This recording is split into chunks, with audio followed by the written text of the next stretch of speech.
I wanted to provide this context with you as we come into the wrapping up of this series, not just the wrapping up this series, but even the wrapping up of our time together here in this building. And what I've learned over the 8 years of our experience in our church is that we have a beautiful experience here at GrowthPoint. And the beautiful experience that we have is because what I've learned, and you probably have recognized as well, that we have a collage or I call a gumbo mix of experiences in the church. What I mean by that is a Pentecostal will be sitting beside a traditional Baptist, and a traditional Baptist will be sitting by a Methodist. A Methodist will be sitting by a non-denominational. A non-denominational will be sitting beside a Presbyterian. Presbyterian will be sitting by somebody who this is the only experience that they've ever had.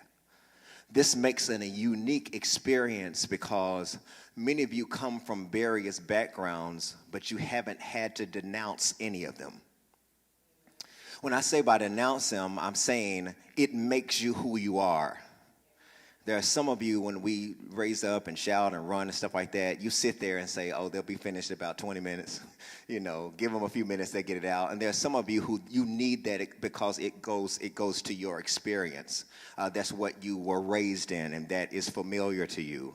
And then there's some of you, I've had a lady who actually is, I think she's around 24, and we had our new members class just a few weeks ago, and she said that for her dad was Catholic and her mom was Presbyterian. So when she came to GrowthPoint, she was looking for hymn books. And she was looking for liturgy and stuff, and she was wondering, like, you know, so we read from the screen? Is that what we do here? And then they were talking about the app and all the experience. And even though she was 24 or is 24, her context, her experience has shaped the first 24 years of her life.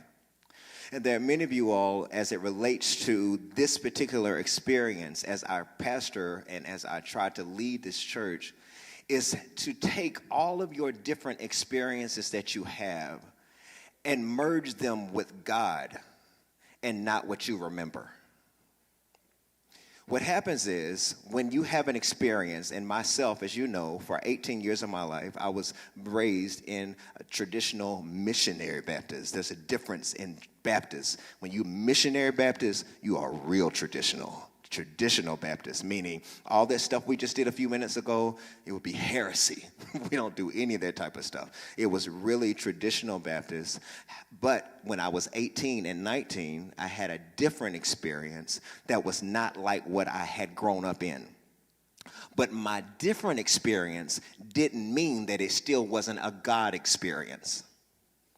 Sometimes when you have a traditional experience, whatever that might be, whatever that background might be or that context may be, sometimes your past experience blocks a new experience because it's not what you're accustomed to and not what you remember. I was talking to someone recently, and they were saying something to the effect of young people don't come to church anymore. Young people are not participating in church. Some young people don't want to be a part of ministry anymore. And I said, well, why do you say that? They said they don't want to come to Sunday school. They don't want to come to vacation Bible school. They don't want to wear suits, and they don't want to wear dresses, and they don't want to participate anymore. I said, that's very interesting. I see them every Sunday. And it has nothing to do with robes, suits, ties, or vacation Bible school or Sunday school. It has nothing to do with that. It has everything to do with a new experience is on us. We're in a new time. And if we're not careful, we will be defending something that could be now listed as a museum and not a moment. We are constantly visiting the days of yesterday, when the days of yesterday are yesterday because they are no more. None of you are walking around with afros and different shoes that had fish in them or any of those types of things. And some of you who came from that era were not doing that. And some of you are not driving in a deuce and a quarter, and you're not doing that anymore. So, many of you don't have TVs in your house that you have to adjust the antenna. And none of you have 12 disc CD changers in your car, and you don't any of that type of stuff. So if your car has changed, can God not? If the world has changed, if your TVs have changed, can God not change? If your phone has to be updated, does your relationship need to be updated? So sometimes in our context of experience and what I remember, it blocks me from what I could experience because I'm sitting there critiquing it saying, that's not God. But who's to say it's not God when God was here before you got here? God established the world before any of us got here. So who is it for us to say what is God and what is not God when none of us are God? To be open to a new experience. Do me a favor and just say out loud, I'm open. I'm open to a new experience. So when we get to this text, I know exactly where I am. When we get to this text, we look at this text, Chris, and we see right here that as this opened up, Philip was used of God. Philip was an evangelist. He was an evangelist. He was preaching and everybody was coming to hear him. People were flocking everywhere. People were getting healed. People were getting set free. Everything Philip said, people were flocking to him. And they said, Philip's ministry is great. Philip is known. He's the new one. Everybody's following him on Instagram. Everybody's going to his conferences. That was the context of how Philip was when you look at the opening up of this chapter. And you look at that. And Philip was used and mightily great miracles and all. And Philip, what happened was in the middle of God using him greatly, God shifted. In the middle of God using him for the masses, God shifted around verse 26. And it says, God said, now I want you to go from the masses. I want you to now go to a person in the desert. I want you to move from the masses of ministry, from the masses of being used, from the masses of big things. Now I'm sending you from masses to one ministry in the desert. This audience is going to be for one person.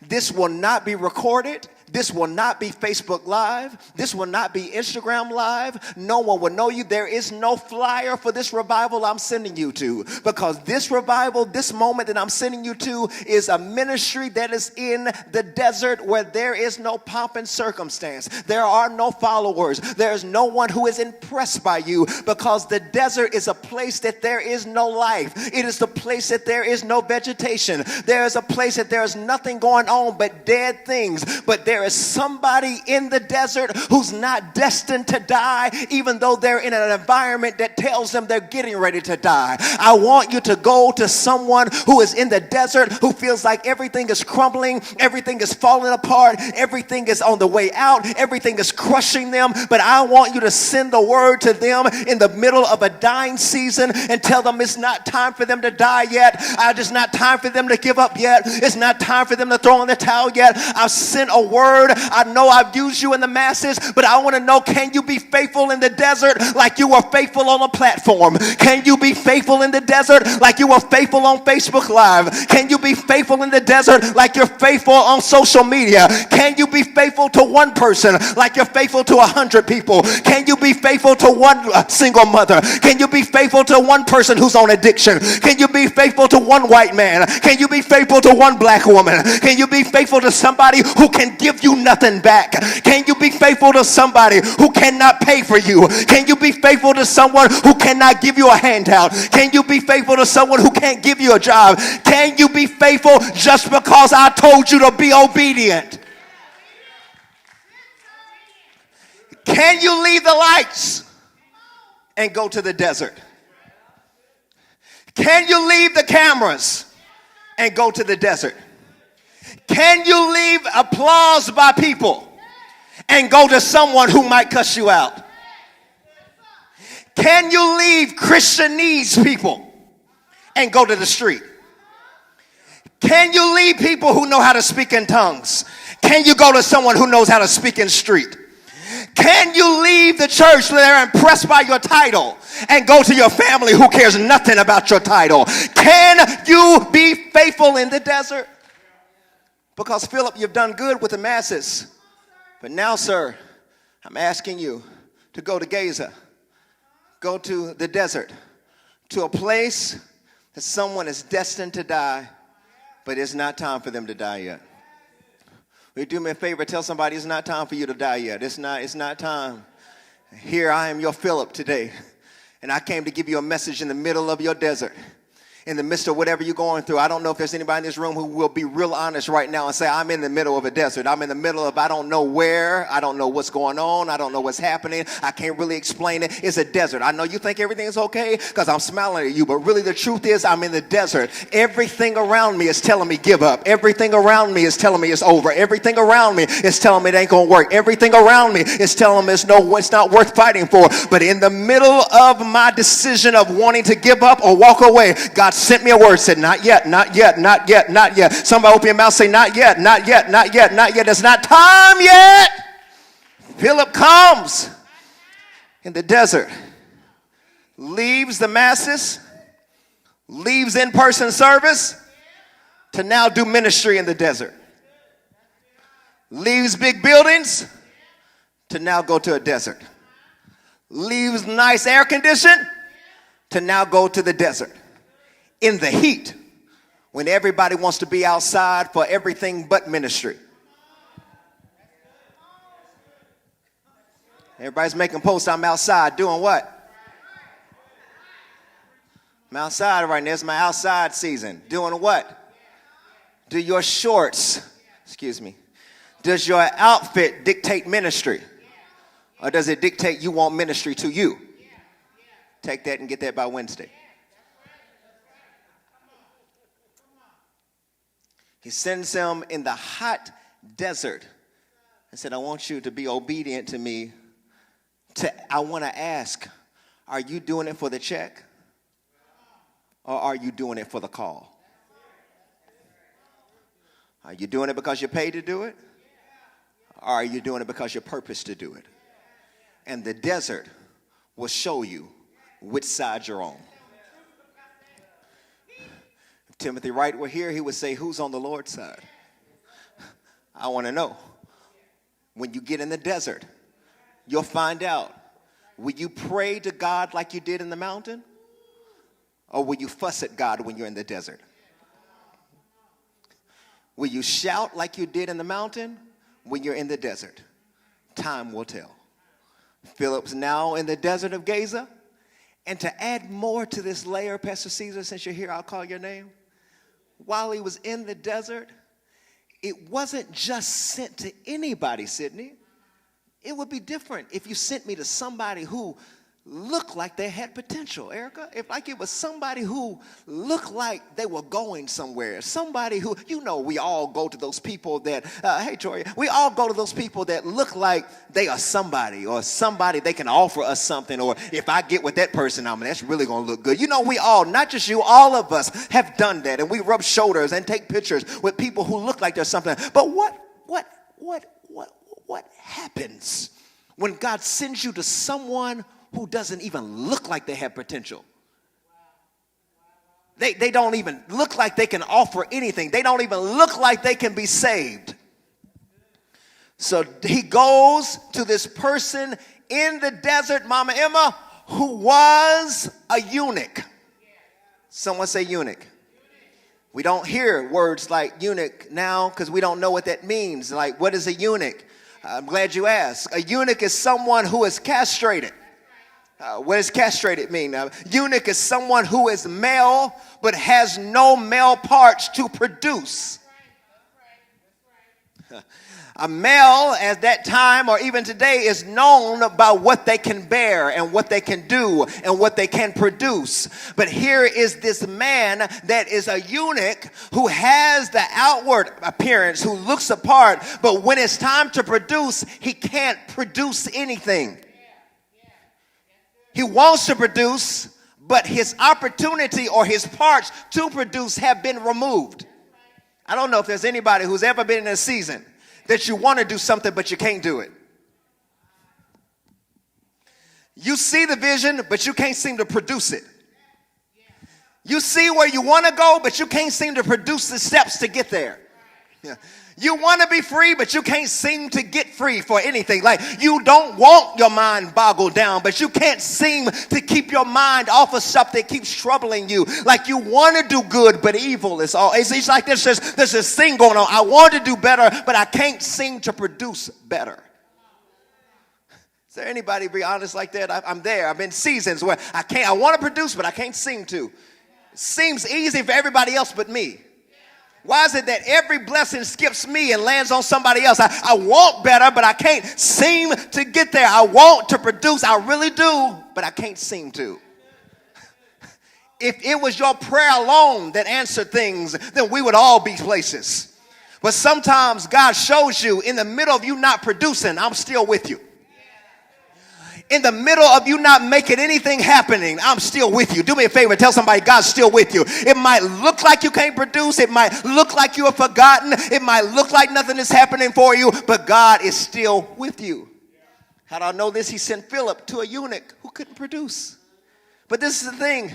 He was a eunuch who was also in service to a queen. Y'all read it when you get a chance. He was in service to a queen, but couldn't produce. The only thing he could do was serve, but not do anything for himself. God, is there anybody in here who you do better for others than you're able to do for yourself? God have mercy. He says, I can serve the queen, but I can't seem to get nothing for myself. I'm always praying for somebody else, but ain't nothing happening for me. I'm always encouraging somebody else, but ain't nobody encouraging me. I'm always there for somebody else. I'm always wearing somebody else's bridal dress. I'm sorry, no offense, Lakia. I'm always making somebody else. I'm always attending somebody else's wedding, but ain't nobody marrying me. Ain't nobody putting a ring on me. Ain't nobody taking me out to dinner. I'm taking my own self to the movie, taking my own self out on dates, and I'm producing and applauding everybody else, but ain't nothing producing for me. That was the state of mind that this man was in. But he was happy to serve, even though nothing was happening for him. What does your heart look like when it keeps happening for everybody else and not you? What does your heart look like? I'm not talking about your mouth. What does your heart look like when everything keeps happening for everybody else and it keeps passing you by? He never, in that scripture, it never says it was a complaining eunuch. It says it was a serving eunuch. He kept on serving even though he couldn't produce nothing. He kept on worshiping, kept on serving, kept on doing what he had to do, even though nothing was happening for him. And I got a word for somebody today. Keep doing what you're doing. Like, just keep being faithful. I know it doesn't make any sense, and I know you feel like you don't do anything, but we should sing the song in that missionary Baptist church I grew up in. Serving the Lord will pay off after a while. I do know that. Like, if you continue to serve him, if you continue to be faithful, not faithful for an award, but faithful because he called you. Not faithful for an applause, but faithful because he called you. Not faithful for a pin on yourself, but faithful because he called you. Just faithful. He stayed in position just because he wanted to be faithful. And because he was faithful, God saw him. Because he was faithful. Is this a word for anybody in this room? I don't want to be preaching because I'm trying to get a TED talk. I want to make sure this is for somebody in this room. He says, just be faithful. And because he was faithful, God saw him. Because he was faithful, God saw him and sent him a word. Got there, and this is how I know I'm almost through here. I'm almost through. Because this is your moment. Hear this. Because it says that the eunuch left where he was at, where he was serving. And while he was going back home, the word says, and you go there, you read it when you get a chance. I'm not going, I'm just giving y'all the hip hop version. He says, while he was reading, he was in his chariot. Maybe y'all don't know what a chariot is. I'm sorry. Maybe while he was in his Tesla. I'm sorry. While he was driving back in his Tesla or something. While he was going back, he was driving for him. He wasn't even driving. He was just riding. The doors were swung up. Whatever. He was just driving down in his Tesla. With his mind on his money and his money on his mind. But anyhow, while he was driving, excuse me, I'm trying to make this make sense to you. While he was driving and minding his business, he felt led to read scripture. While he was in the desert. God, Deacon, I feel like preaching this for real. What do you read while you're in the desert? What's feeding you while you're in the desert? What's encouraging you while you're in the desert? I mean, who are you listening to while you're in the desert? Are you listening to other people that say, girl, it's bad, it's difficult, it's hard? You got to be like Tyler Perry and say, I can do bad by myself. I don't need nobody else to make me cry. I don't need nobody else to make me feel bad. I don't need nobody else to tell me how hot it is in this desert. I know how hot it is in this desert. I need a word while I'm in the desert. So while this is the part, he was a servant who wasn't particularly broke. Not being able to produce doesn't mean you're broke. He was serving a queen, which meant he had everything. That's why he was in the Tesla. He was in it, but he couldn't own it. He was in somebody else's stuff, couldn't have his own stuff. In the middle of this, he got a word. He said, I want to read. And he started reading the word. And it said, it started talking about, it's like a lamb before the slaughter is this man. And he was wounded for my transgressions and bruised for my iniquities. And he's reading this thing. And he says, I don't know who this is talking about. Now Philip knows why he's in the desert. He sees his Tesla going by. He sees it riding by. And all of a sudden, Philip says, God says him, the Spirit says to Philip, he said, that's your moment. He said, my moment to do what? He said, listen. And he's reading the scripture out loud. And he said, like a sheep before slaughter is wounded for my transgressions, bruised for my iniquities. He's reading it. He said, that's your moment. That's your assignment. He said, what am I supposed to do? He said, this is your moment to teach. This is your moment to teach somebody. And I want to tell you all, church, some of you, and I'm going back to my introduction, some of us who are older are judging people who are younger, but you can't judge what you haven't taught.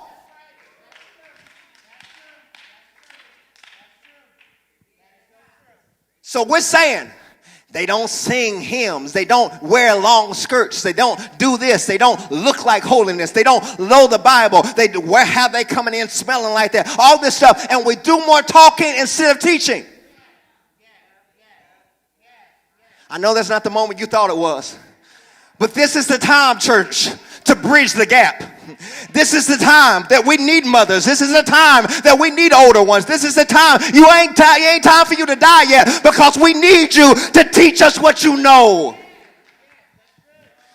Teach me why you fought.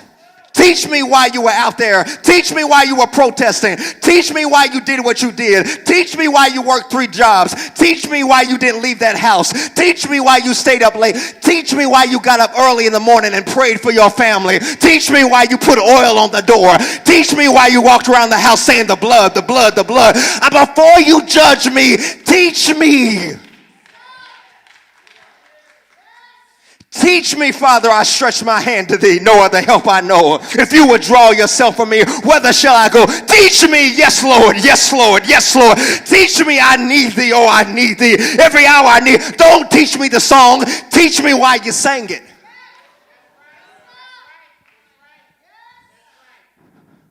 Don't bring the deacons back. Tell me why the deacons were there in the first place.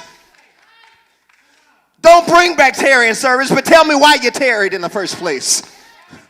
Don't bring back shut-ins. God, please don't bring back shut-ins. But tell me why you had them in the first place. We don't have to have BTU. We don't have to have BBS. But tell me, why do you know the Bible the way you do? Why do tears roll down your face when you say, the Lord is my shepherd, I shall not want? Why do your hands go up when you hear great is thy faithfulness, morning by morning, new mercies I see? Why do you start running around the church, and when they sing the song, what is this that makes me feel rich when I don't have a dime? And whatever it is, it won't let me hold my peace. Why do your hands go up when they say, this joy you got, the world didn't give it and the world didn't take away? Tell me why you shouting, mama. Tell me why you got a divorce, but you still pray for my daddy who ain't in the house. Tell me why you got molested, but you ain't mad. Tell me why you've been dropped, but you keep getting back up. Tell me why you keep being suppressed, but you keep rising up. Tell me, how do you do that? How do you sit by people who you know talk about you? Please tell me how you do that. Teach me how enemies will become your footstool, because right now I want them to be my fist. Teach me, because I don't understand. And Joanna, I'm telling you, we're in a lack of understanding crisis as a church, where everybody wants to talk about the days of the long past and the old church, but you won't even tell me why you want the old church back. What was so good about it that you want it? You will look over me to remember what used to be. You will look over my generation just because you want to go back to an old church with pews with no cushion. Mahalia Jackson fans, you want to go back so bad that you won't even talk to me because I got on t-shirts and jeans. Teach me. Before you critique me, love me. Teach me. Talk to me. Because I got the Tesla, but I have no understanding. I got likes. I got many followers, but I don't know nothing about following Jesus. Teach me. Because I want to shout like you, but I don't know if it's a dance or if it's real. Teach me. Is it about the bump or is it about deliverance? Which one? Because I'm confused. Teach me. Do me a favor. Tell somebody, just teach me. Just teach me. Like, I want to cry about what you cry about, but I don't know why you're crying. I want to raise my hands. I want to get up at 3 o'clock and pray, but I don't know the purpose of it because I have YouTubed all night. I have streamed all night, and now you want me to come to your dry church. Teach me how I should be praying at night instead of streaming at night.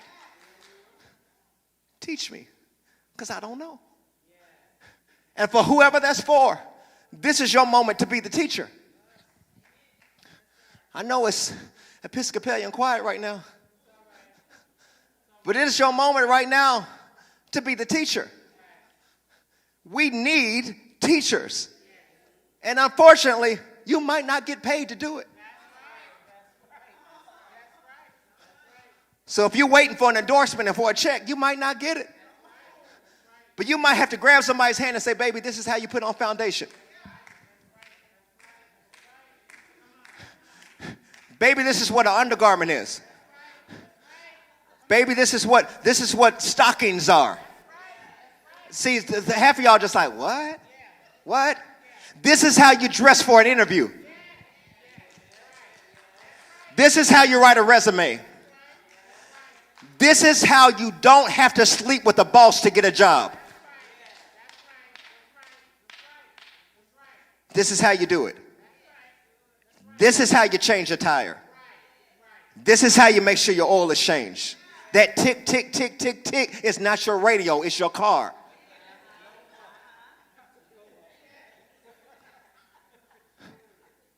So he was riding nice, but he had emptiness inside him. Some of you have to look past what somebody has to see they got it, but they don't have him. And you'll only be able to go to the desert to find them. So he was in the desert reading. I'm almost through. I'm almost through. He was in the desert, Marissa, and he had no understanding. And he said, this is your moment to teach. Now what happens is it's going to switch. Someone say switch. Because all of a sudden when he went to him, then the eunuch turned to him. Because one person's moment is to teach. Another person's moment is to learn. So when the teacher shows up, you can't turn with an attitude. When I tell you you don't know what you don't know, you can't be mad at me and act like I'm trying to stop your funk and stop your fire. I'm not. I've been where you are, and I'm only trying to make sure you don't go down the same road I went down. I know I look older, and I don't get men like you used to, but back in my day, girl, it wasn't on Facebook, but let me tell you, I know some things about some ninjas.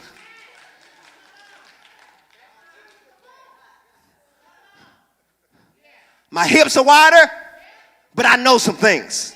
They can get this wide because of chicken.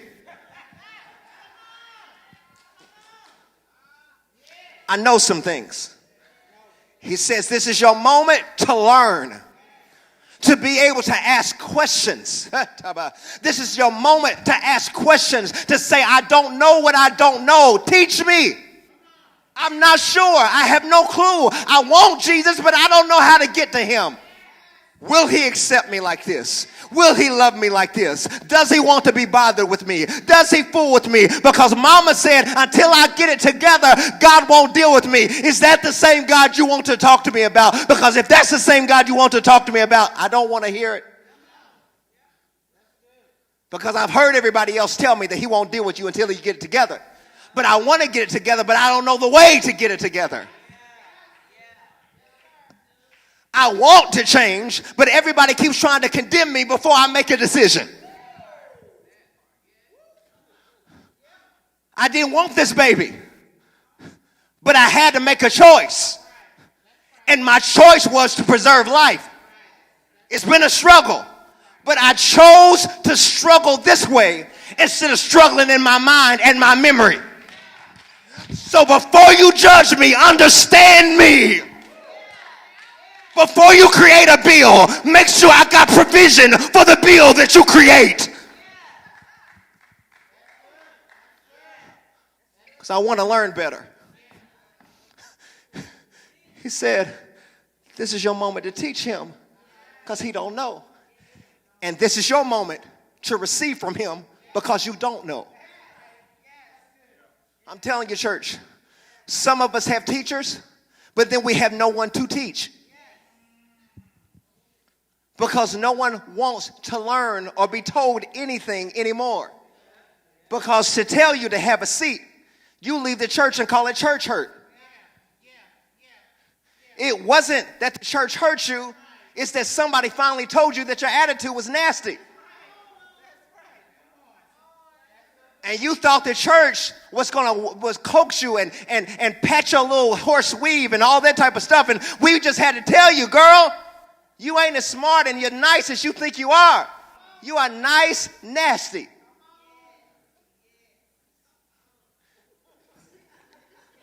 It's your last Sunday in the building. Y'all had to see me for a long time.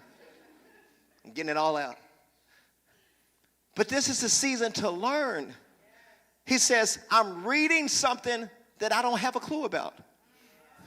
I'm reading the scripture, but I don't know it. I just don't know. I don't understand it. I don't understand holiness. I don't understand righteousness. I don't understand it. I don't get it. I don't understand it. And there are a lot of people who want to say, I don't get it, but are you safe for me to tell it to? Can I tell you I don't get it and you not judge me?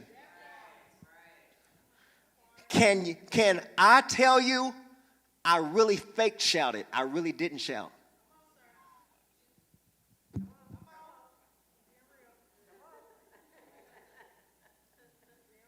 See, I've been in church 9 months before I had an opportunity to choose.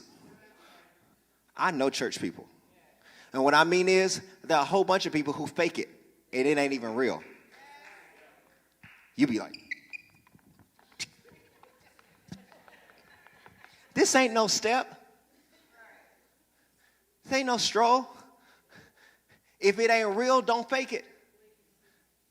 Tell somebody, don't fake it. But a lot of people will fake it because you don't want to feel awkward. You don't want to feel odd. You don't want to feel like the minority in the room. Child, sit there. If it don't do nothing for you, don't do nothing until it grabs you. Because when it grabs you, you won't hit it, let you go. Like, let me go, let me go, let me go, let me go. You don't want to be doing all that type of stuff. But when it grabs, I didn't come up here to sweat today. But Stephanie had a birthday yesterday, and I had to preach the way I'm preaching today. Happy birthday. That's what I had to do. But I had to learn. I had to turn myself. Here, I'm almost through here. He said, this is your season to teach. This is your season to learn. So he asked him questions. And then Philip started to teach him. He said, this is talking about Jesus. This is the good news about Jesus. Marion, I'm through. He said, this is the good news about Jesus. He's the one who can redeem you. He's the one who can set you free. He's the one who wants to change your life. He's the one who wants to give you another chance. He's the one who wants to take your non-producing self and produce something in you and produce life in you. He said, that's the one. That's Jesus. That's Jesus. He said, that's the good news about Jesus. And I'm telling you, church, we don't even preach Jesus no more. We preach about everything but Jesus. But Jesus is the only one who saves. Last time I checked, Mario is not in the Lamb's Book of Life. It is only Jesus who satisfies and Jesus who saves. Is there anybody who's been saved by Jesus? He says Jesus. Jesus saves. Jesus, he's the one. And in the middle of that, I'm through here. In the middle of that, it says the eunuch responded to the man. He says, Jesus, okay. I'm about that. Yeah, I feel that. Jesus, yeah, I got that. Jesus, yeah, I'm feeling that. Jesus, okay, good. All right, yeah, I'm feeling something.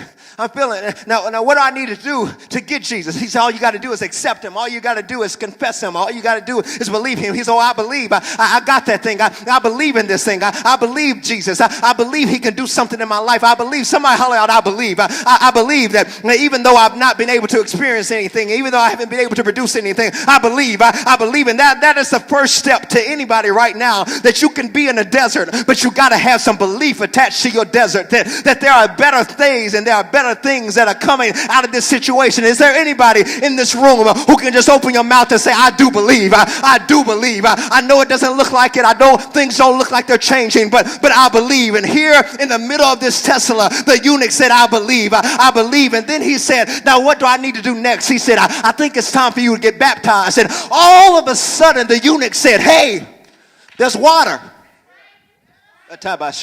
He said, hey, that's my moment. Hey, it's an opportunity. Hey, I see an opportunity for me to do something about this thing. I see a moment. He says, what is the moment? And Philip says, what moment do you see? He said, I see water. This is my moment to jump in. This is my moment to jump in. This is my moment to jump in. Like I've been looking at it, but I'm ready to jump in. I've been hearing about it, but I'm ready to jump in. Do me a favor and look at somebody and say, it's time to jump in. It's time to jump in. It's time to jump in. You ain't told the right person. Y'all ain't gonna see them for about 6 weeks. Tell them. Don't be scared of them. Ain't gonna do nothing to you. Tell them it's time to jump in. It's time to jump in. He said, I've heard the word. He said, I've heard the word. I heard what you said about me. I heard what you said I can experience. And I'm ready to experience it. I'm ready to experience it. All my life, I hadn't been able to produce something. All my life, I hadn't had no change. All my life, I've been looked over. All my life, I've had this eunuch thing going on that I hadn't been able to experience nothing. I wanted deliverance, but I couldn't get deliverance. I wanted to be healed, but I couldn't be healed. I wanted change, but I couldn't experience change. And I was minding my business. I wasn't thinking about anything, but you came right in the middle of my desert. You came right in the middle of my circumstance, and I've heard what you said, and I'm ready to jump in. Tell somebody, jump in. Jump in. Tell somebody, jump in. What does it mean to jump in, Amari? I'm glad you asked me, and I'm going to tell you. What does it mean to jump in? He says, when you get baptized, come here, Kenroy, come here, Jamar. Come here real quick. Come here real quick. Run real quick. Come up here real quick. Yes, real quick. Get behind me. This is what it means, because in the old church we used to sing the song, Caesar, take me to the water. Take me to the water, because I want to be baptized. Anybody heard that song? And then we would say, none but the righteous, none but the righteous. This is my sermon. I can preach if I want to. None but the righteous shall see God. Well, they would get baptized, and the people would shout when I came out of the water. And I used to wonder, why did mama shout? Why did granddaddy shout? Because all I did was went down and came back up. I went down and I came back up. What was so important about me going down and coming back up? Well, when I heard the gospel, it says Jesus was crucified, nails in his hands, nails in his feet. Can I tell y'all the gospel? A crown of thorns was on his head. The chastisement of my peace was upon him, and by his stripes I've been healed. Jericho, is that the gospel? I think that's the gospel, but that's not how the story ends, because they laid him in Joseph of Arimathea's tomb. He stayed there all night Friday. He stayed there all night Saturday. But Daddy said on the third day, he got up with all power in his hand. And I asked myself, why was mama and daddy shouting when all I did was went down and came back up? Because what it did was, I went down in sin, but I came up in righteousness. I went down one way, but I came up another way. So when the eunuch said, I see water, I'm ready to change, I'm ready to be delivered, I'm ready to be set free, I'm ready to change my nature. Look at somebody, say, jump in. Tell somebody, jump in. I said, tell somebody, jump in. Y'all told the wrong person. Tell about 3 people, say, jump in, jump in, jump in. Jump in, jump in. He said, I don't want to stay like this. I don't want to stay like this. I'm ready to go down, but I don't want to come up the same way. I don't want to come up the same way. I don't want to have church like I used to have church. I don't want to be the same way. I don't want to play games. I don't want to play footsies with the devil. I want to be changed. I want to be delivered. I want to be set free. And I want to know, is there anybody in the room on the last Sunday in this building that can open your mouth and say, I don't want to be the same. I don't want to be the same. This is my moment. This is my opportunity to jump in. So everybody who has breath, jump on your feet right now. Everybody who has breath, jump on your feet right now. I said everybody who has breath, jump on your feet right now. So if you ain't got breath, you ain't on your feet. But if you got breath, you're on your feet. And on the count of 3, you can jump to your right, or you can jump to your left, skip to the loo, my darling. Whatever you got to do. But whatever you do, on the count of 3, I want you to jump. And your jump is not jumping into baptism, but jumping into your new season, jumping into your new moment, jumping into your new healing. Are you ready? I said, are you ready? Are you ready? I said, are you ready? 1, 2, 3, let's jump. I'm jumping to a new season. I'm jumping to a new moment. This is my moment. This is my moment. Thank y'all. Say, this is my moment. Say, this is my moment. This is my moment. This is my moment. I said, this is my moment. I said, this is my moment. Tell somebody, this is my moment.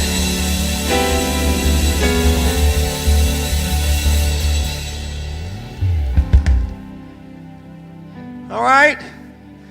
Y'all didn't do it right. I'm going to have you do it one more time. I was your teacher. Obviously, you didn't want to learn. Because when you're really ready to jump out of it, something will shift in you. Y'all jump because I said it. This ain't Simon Says. Listen, Philip never told him to get in the water.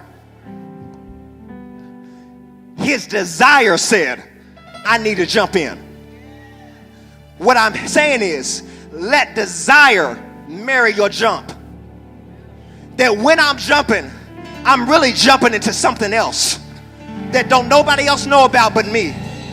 Don't nobody else understand but me. But I'm ready to jump from here into where God has me. Are y'all ready? So we're going to do it one more time. And when you make that jump, give God the best praise you can give him. Now, what is that praise based on? Now unto him who is able to do exceeding abundantly above all that you can ask or think, according to the power. So are y'all ready? On this jump, make it count. Make that jump count. Are y'all ready? 1, 2, 3. Jump into it. And give him a praise. And give him a praise. And give him a praise.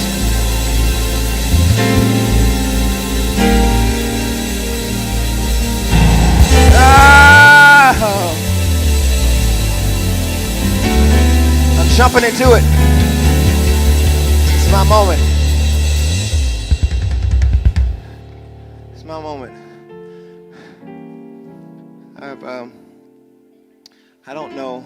Only time will tell if I've done a good job preaching today or preaching this word. Only time will tell. When I say time will tell, I'm not talking about in this moment. Only time will tell whether you really jumped.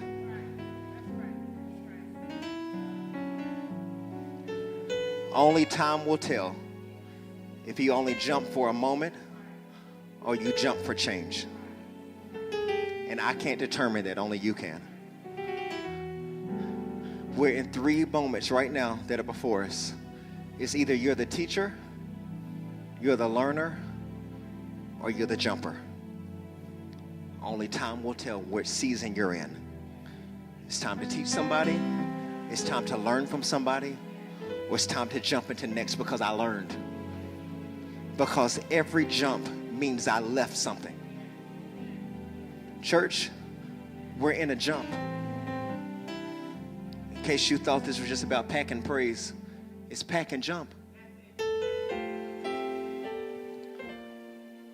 Anytime you pack up something, it means you're not planning to come back to it.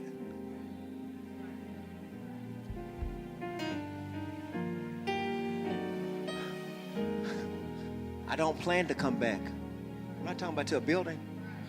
I don't plan to come back to anything that resembles what I jumped from. I don't plan to come back. I can't go back. I packed it up so I wouldn't go back. I packed it up so that even if I wanted it, I had to open up something old to get it. When you really want deliverance and when you really jump into it, you actually have to fight to get back in bondage. Like you gotta open up boxes and dig for that picture and dig for that person, and it just don't stumble on you. You want it to go back to that, but when you jump from it, I packed it up so I wouldn't go back, and I taped it up so that it would be a fight for me to even get back into my old nature. And this is the part here, Dwayne. This is the part here. After he got baptized, the Spirit of the Lord lifted up Philip, and the eunuch never saw him again. But he had a changed life. Sometimes your only assignment is to be faithful for a season, and then God will lift you and take you to another one. The eunuch never even had an opportunity to tell him thank you. Because it wasn't about Philip. It was about Jesus. Woo, thank you, Lord. Woo, thank you, Jesus. If that message was for anybody, can we release a praise in this room if that message was for you?